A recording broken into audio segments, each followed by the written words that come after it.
systems of equations. Okay? Systems of equations. We've learned how to graph lines before. We did that in chapter 3 and chapter 4. We're going to continue this in this chapter, but in the past we've only been dealing with graphing one line.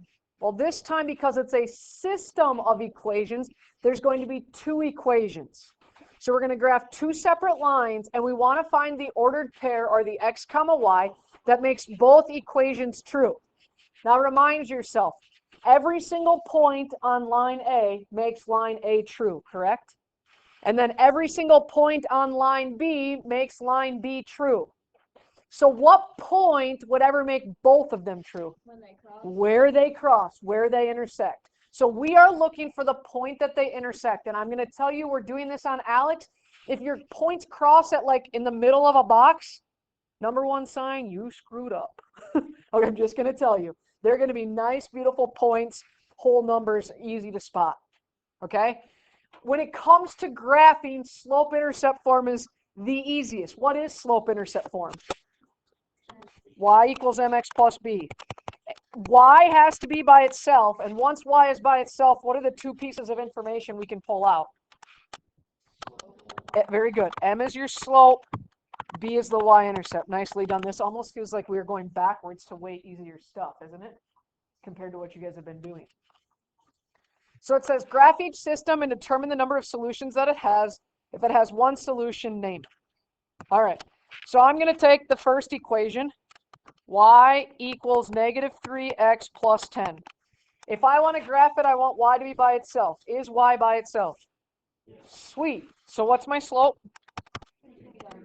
Over 1. Very good, because we always want to write it as a fraction. What's your y-intercept? 10. So we start at 10, which I think is the top. Am I correct? What does my slope of negative 3 over 1 tell me? Down how many? And then right 1.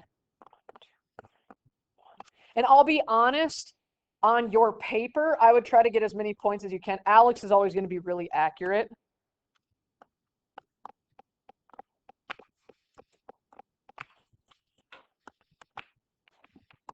Then use your book or your ruler or whatever you have, your folder, as your straight edge to draw your line.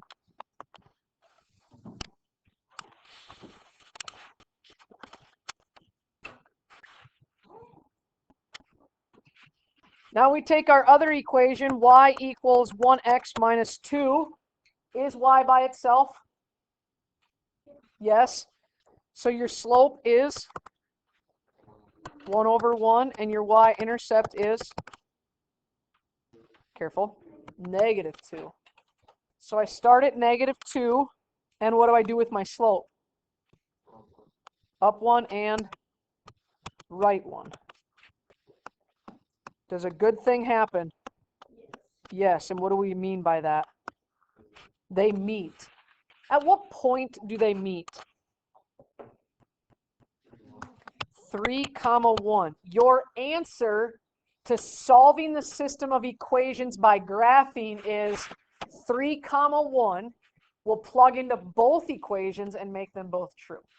So if I plug 3 in for x, I would always get 1 in both of those equations. Okay? Like, how can this be hard, Miss Hoff? Well, look at the next one. What's going to be the curveball today? We don't always have y by itself, okay?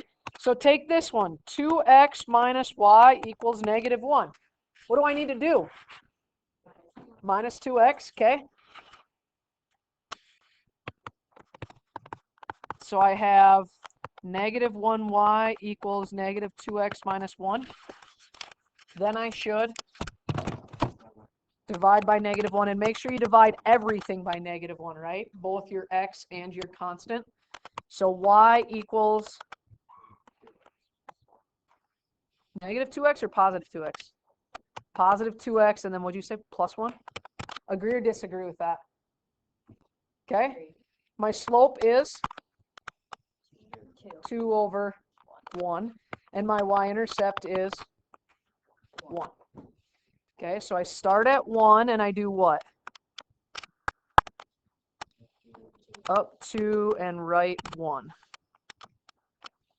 Now, this technically will get all my points on the upper right-hand side, right? Whoops. But what happens about my lower left-hand side of my graph? Very good. I could go opposite of both, right? Down 2 and left 1. Down 2 and left 1, and it should get you your points again.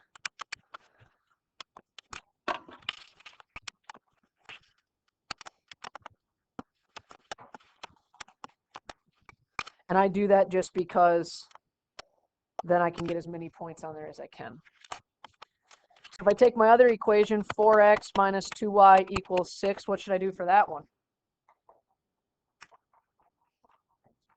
Minus 4x, negative 2y equals negative 4x plus 6. Divide by negative 2. Y equals, careful, Or 4. divide by negative 2. Oh, So 2x yeah, y equals 2x minus 6. minus Minus 3. 3.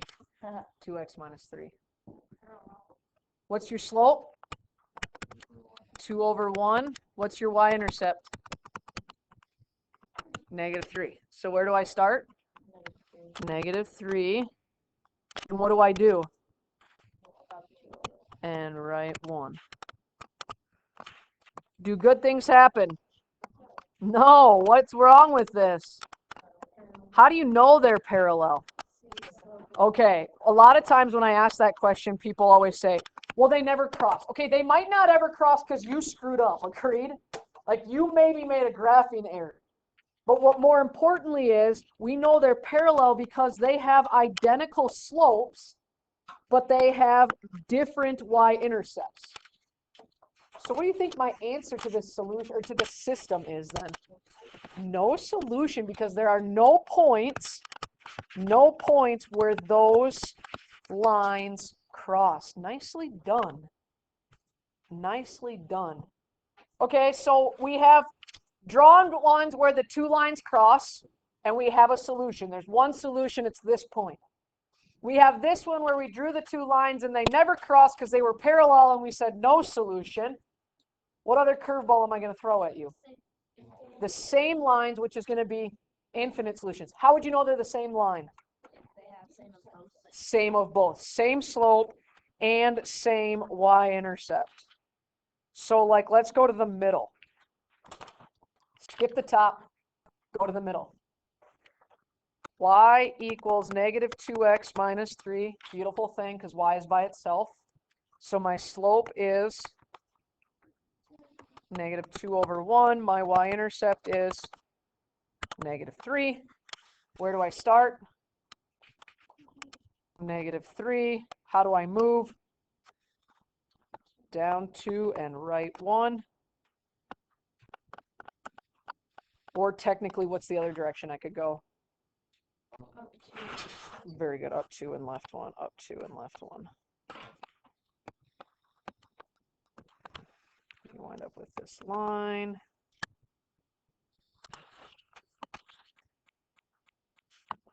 (6x plus 3y equals negative 9). What should I do? Subtract 6x. 3y equals negative 6x minus 9. Then divide all of them. Make sure you divide all of them by 3. Y equals negative 2x minus 3. What's your slope?